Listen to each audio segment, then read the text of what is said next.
জন্যই তো একটা বিল্ডিং বানায় খুশিতে আত্মহারা হয়ে যায়, ঠিক না? না হয় না? না মনে হয় বোঝেন না আমার কথা। জান্নাতের বিল্ডিং একতলাই হবে জমিন থেকে আকাশ পর্যন্ত। বলবেন ছাদে যামু কেমনে, ঠিক না? সুপার লিফট লাগায় দিবে, আঙ্গুল দিয়া চলবে না, মন দিয়া চলবে। চোখের পলকে ছাদে নিয়ে নামায় দিবে, সুপার এক্সেলেটর লাগানো আছে, চড়তে দেরি, ছাদে নিয়ে যেতে দেরি করবে না। দুনিয়ার মতো পচা মাটির ইট দিয়া বানাবে না, একটা ইট সোনার, একটা ইট রূপার। দুটাকে জোড়া দিবে দুনিয়ার সিমেন্ট দিয়া না, মুস্ক দিয়া। ছাদ পিটাবে দুনিয়ার পাথর দিয়া না, মুক্তা দিয়া, মুক্তা দিয়া। ছাদ ডালাই হবে মুক্তা দিয়া। জান্নাতে ফল ধরবে সোনার গাছে, দুনিয়াতে ধরে কিসের গাছে? কাঠের গাছে, ঠিক না? জান্নাতে ফল ধরবে সোনার গাছে, রূপার গাছে, জবরজুদের গাছে, জমররুদের গাছে, ইয়াকুতের গাছে, মারজানের গাছে, মুক্তার গাছে, হীরার গাছে। ফুল ধরবে সোনার লতায়, রূপার লতায়। কলা ধরবে সোনার গাছে।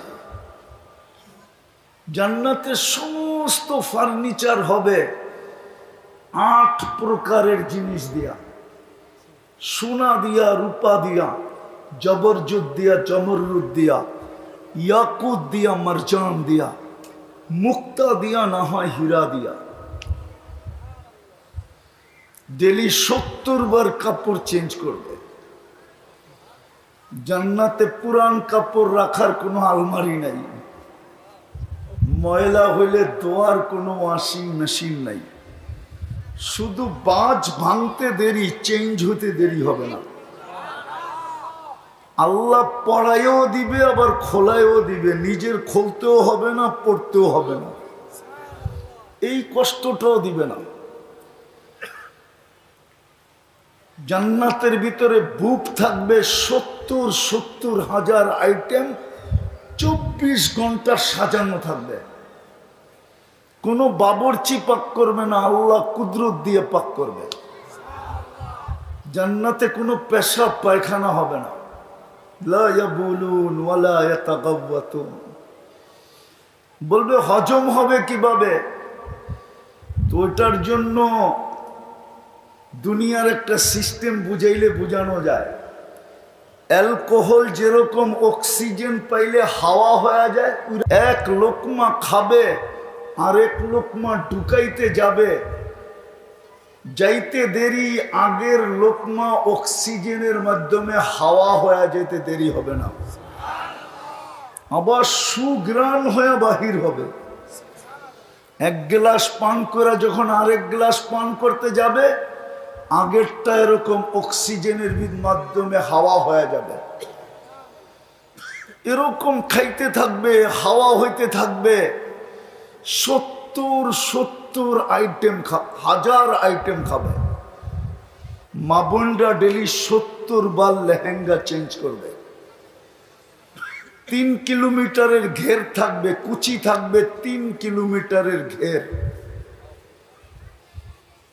তো যেটা বুঝাইতেছিলাম, আল্লাহ বলেন তোমাকে যোগ্যতা এই জন্য দিছিলাম, দৃষ্টি শক্তি এই জন্য দিছিলাম যে তুমি তোমাকে দামি বানাবে, শ্রবণ শক্তি এই জন্য দিছিলাম তুমি তোমাকে দামি বানাবে, বাক শক্তি এই জন্য দিছিলাম তুমি তোমাকে দামি বানাবে।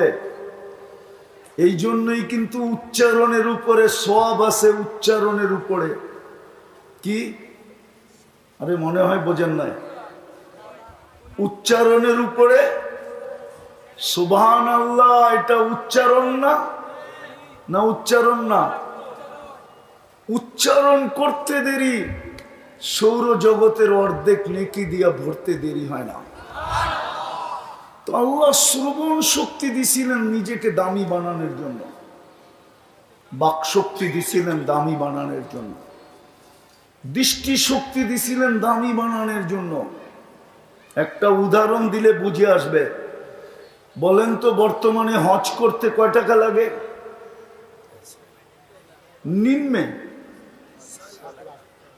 কমসে কম কত? মেনে নিলাম আপনারটা 6 লাখ, ঠিক না? সময় লাগে কয়দিন?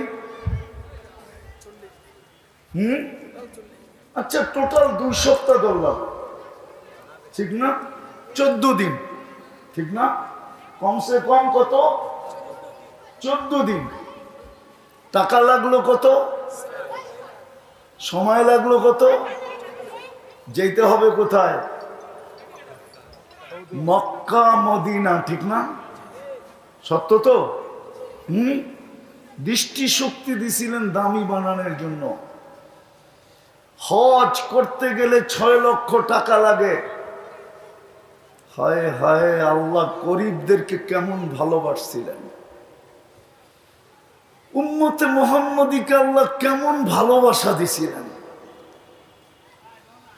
হজ করতে গেলে কমসে কম 6 লক্ষ টাকা লাগে। সময়ের দিকে দেখলে 14 দিন লাগে, দূরত্ব দেখলে মক্কা মদিনা লাগে।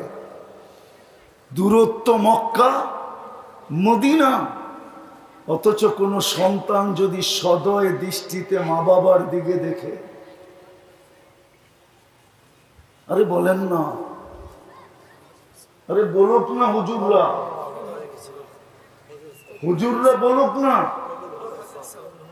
যদি কোনো সন্তান সদয় দৃষ্টিতে মা বাবার দিকে দেখে।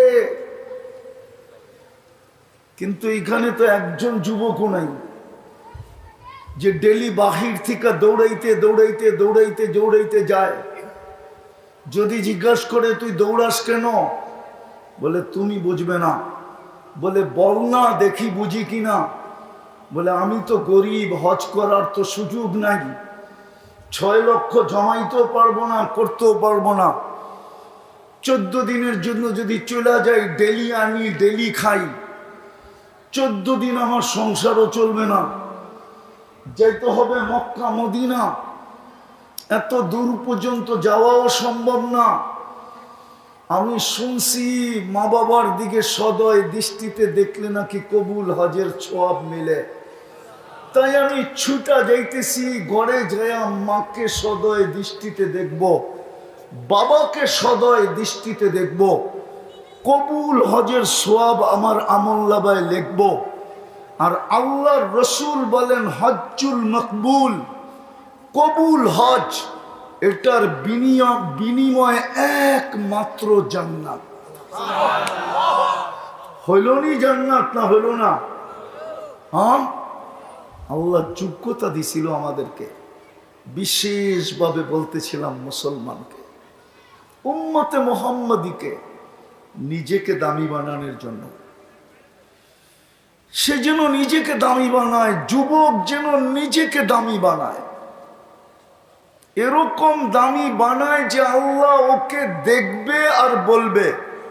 আমি হাদিসের শব্দ দিতেছি, আল্লাহ দেখবে আর বলবে লাউলা শাবাবা খুশা, ও যুবক তুমি যদি না থাকতে জমিনে, লাজালতুস সামা হাদিদা, আমি আকাশকে লোহার বানায় দিতাম, ওয়াল আরদা সাফসাফা, জমিনকে বানায় দিতাম আমি তামার, ওয়াল আরদা রামাদা, মাটিগুলা রূপান্তরিত হতো বালুতে, ওমা আনজালতু মিনাস সামাই কাতরা, আকাশ থেকে বৃষ্টির একটা ফোঁটানা, ওমা আম্বাততু মিনাল আরদি হাব্বা, জমিন থেকে একটা শস্যের দানা, বাল আনজালতু আলাইহিমুল আযাবা সাব্বা, আমি মানুষকে আযাব দিয়ে ধ্বংস করে দিতাম। কিন্তু যুবক তোর জন্য পারি না, তুই আমার কাছে প্রিয় পাত্র। যুবক যদি নিজেকে দামি বানাইতো তো আল্লাহর কাছে এরকম প্রিয় হতো, জান্নাত অবধারিত হতো, অবধারিত। এই জন্য হাদিসে আছে কিছু শ্রেণীর মানুষ আছে জমিনে হাঁটলে জমিন বলতে থাকে মাতা মাসিরুকা ইলা বাতনি, তুমি আমার পেটে কবে আসবে? কেন? আমি তোমাকে আপ্যায়ন করব, আপ্যায়ন। আমি তোমাকে সেলুট দিব, সেলুট। এই জন্য আরেক রেওয়ায়াতে আছে, জালালউদ্দিন সুয়ুতি রহমতুল্লাহ আলাইহি লেখছেন, আমি লিখি নাই, কিছু মানুষ আছে যাদের লাশ, কিছু মানুষ আছে, কিছু লাশ আছে কবরের পাশে নিয়ে গেলে, সেটা যুবকেরও হতে পারে, সেটা নারীরও হতে পারে, সেটা পুরুষেরও হতে পারে, সেটা বৃদ্ধেরও হতে পারে, সেটা গরিবেরও হতে পারে, সেটা ধনীরও হতে পারে, সেটা শাসকেরও হতে পারে, সেটা শাসিতরও হতে পারে, সেটা শিক্ষিতরও হতে পারে, সেটা অশিক্ষিতরও হতে পারে। কিছু মানুষের লাশ আছে কবরের পাশে নিয়ে গেলে কবর চিৎকার দিয়া বলে, ইদান উহাব্বিলু লাকা বাতনি খাদরা, তোমাকে আমার পেটে রাখতে দেরি, আমি সবুজ শ্যামল হতে দেরি হব না। আল্লাহর রসুল এটাকে দ্বিতীয় শব্দে বলছেন, অন্য শব্দ দিয়া, রাউদাতুম মিন রিয়াদিল জান্নাহ। কারো কারো কবর জান্নাতের বাগান হয়ে যায়। কারো কারো কবরের ভিতরে ফেরেশতা বলেন, নাম কানাউমাতিল আরুস, নতুন দুলার মতো ঘুমা। দুনিয়ায় ঘুমানোর সুযোগ তোর হয় নাই। দুনিয়া ঘুমাইতো আর তুই চিৎকার দিতি, যেটা আল্লাহওয়ালারা লেখছেন, তুই চিৎকার দিতি, किसी को खाने में मजा आता है, किसी को सोने में, मुझे तो मजा आता है तेरे आगे रोने में। কেউ ঘুমে মজা পাইতো, কেউ খাওয়ায় মজা পাইতো, তুই তো সারা রাত্র কানতে কানতে কাটায়া দিতি। বিদায় দুনিয়ায় তোর ঘুমানোর সুযোগ হয় না তেমনটা। নাম কানাউমাতিল আরুস, নতুন দুলার মতো ঘুমায়া যা, কিয়ামতের দিন সকালে তোকে আইসা উঠাবো। তো যোগ্যতা দিছিলেন আল্লাহ আমাদেরকে নিজেদেরকে দামি বানানোর জন্য। হায় হায়, এই জন্যই তো শ্রেণী বিভক্ত ভাবে যোগ্যতা দিছিলেন। যোগ্যতা দিছিলেন নিজেকে দামি বানানোর জন্য। নারী যেন নিজেকে দামি বানায়, এমন দামি যে জান্নাতের ৮ দরজা ওকে ডাকতে থাকে। হাদিসে আছে, জান্নাতের ৮ দরজা মহিলাদেরকে, মা বোনদেরকে ডাকবে যদি নিজেকে দামি বানাইতে পারলো। আল্লাহর রাসূল বলছে, ফালি তাদখুলি, প্রত্যেকটা গেট ডাকতে থাকবে। ইচ্ছা, তার ইচ্ছা অনুযায়ী যে কোনো একটা দিয়ে সে ঢুকতে পারবে। ফালি তাদখুলিল জান্নাতা মিন আইয়ি আবওয়াবিল জান্নাতি শাআত। কিন্তু যেই দরজা দিয়া ঢুকবে, ওই দরজা বাকি গেটের উপরে গৌরব করবে, বলবে আমি ধন্য হয়ে গেলাম, আমার ভিতর দিয়া ঢুকলো। নারী ইচ্ছা করলে নিজেকে এমন দামি বানাইতে পারে যে জান্নাতের ৮ দরজা দিয়া ঢুকবে, ৮ দরজা তাকে ডাকতে থাকবে।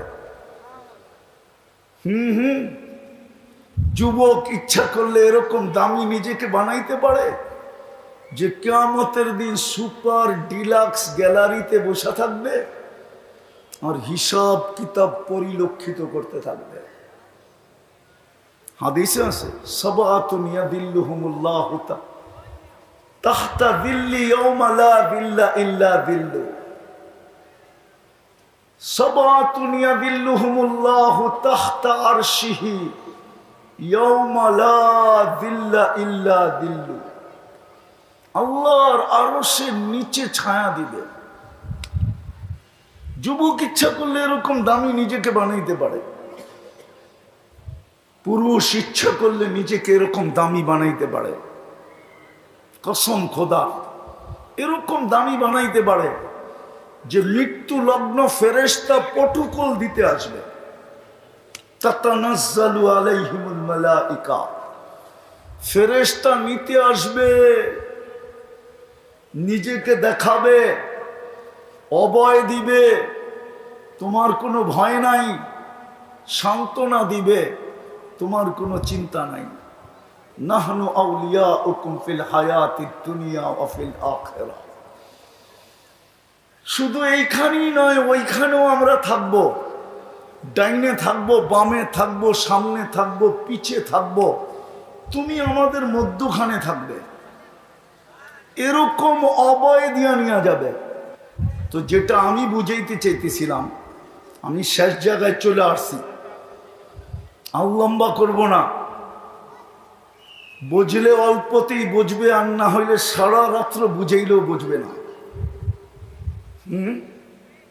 বুঝ যদি নিতে চাই তাহলে এক কথাই বুঝ নেওয়া যায়। যেমন ইব্রাহিম ইবনে আদহাম রহমতুল্লাহ আলাইহি ছিলেন, রাত্রে ঘুম ভেঙে গেছে, কারো পায়ের আওয়াজে, তো কান পাইতা দেখতেছিলেন পায়ের আওয়াজটা মাথার উপরে ছাদে হইতেছে, তাও ওনার রাজ প্রাসাদের ভিতরে, প্রাসাদের ছাদে। কেননা উনি ওই সময় বলখের রাজা ছিলেন। প্রহরীকে ডাইকা জিজ্ঞাসা করছে, আমার ছাদে লোক গেল কি করে? আর এই গভীর রাত্রে ছাদে হাঁটে কে? আবার হাঁটাও এত জোরে যে আমার ঘুম ভেঙে গেল, যাও জলদি ডেকা নিয়ে আসো। তো যে ডেকা নিয়ে আসছে, তো ইব্রাহিম ইবনে আদহাম রহমতুল্লাহ আলাইহি জিজ্ঞাসা করতেছে, ওই তুই গভীর রাত্রে আমার ছাদে কি করিস? উঠ, হারায় গেছে উঠ। খুঁজতে খুঁজতে ছাদে চলে আসছি। তো রাজা ছিলেন কিন্তু বেয়াদব ছিলেন না। রাজা ছিলেন কিন্তু কি ছিলেন না? কি অহংকারীও ছিলেন না। কি ছিলেন না? কি আমাদের সমাজে তো বেয়াদব না হইলে অহংকারীও হয়ে যায়, ঠিক না? তো রাজা মুস্কি মুস্কি হাসতেছে শুনা যে উঠ, খুঁজতে খুঁজতে আমার ছাদে। তো বলতেছে, পাগল নাকি তুই আমার ছাদে উঠ পাবি কি করে? উঠ তো জঙ্গলে, না হয় মরুভূমিতে। তো ওই ব্যক্তি নিজেও মুস্কি মুস্কি হাসা বলতেছে, রাজা রাজা রাজা মহাদয়, উঠ যদি ছাদে না পাওয়া যায় তো রাজপ্রাসাদে বসে আল্লাহ পাবেন কি করে? বজ বলতে দেরি, বিবেকের পর্দা খুলতে দেরি হয় নাই। এক শব্দে বিবেকের পর্দা খুলে গেছে। সকালবেলা রাজত্ব ছেড়া দিয়া বাহির হয়ে গেছেন। বাকিটা ওলামাদের থেকে শুনে নিয়েন। আজকে আল্লাহওয়ালাদের প্রথম সারিতে ইব্রাহিম ইবনে আদহাম রহমতুল্লাহ আলাইহির নাম। এরকম দুনিয়ায় হাজারো মানুষ আছে, এক কথায় জীবন চেঞ্জ। বনি ইসরাইলের এক বদমাশ ছিল, কিফিল নাম ছিল। কিফিল কিফিল কিফিল নাম ছিল। কিফিল যে নিজেকেও নিজে মানুষ বলতো না, বলতেন আমি কুকুরের ন্যায়। তার একটা বদ অভ্যাস ছিল, যেটার জন্য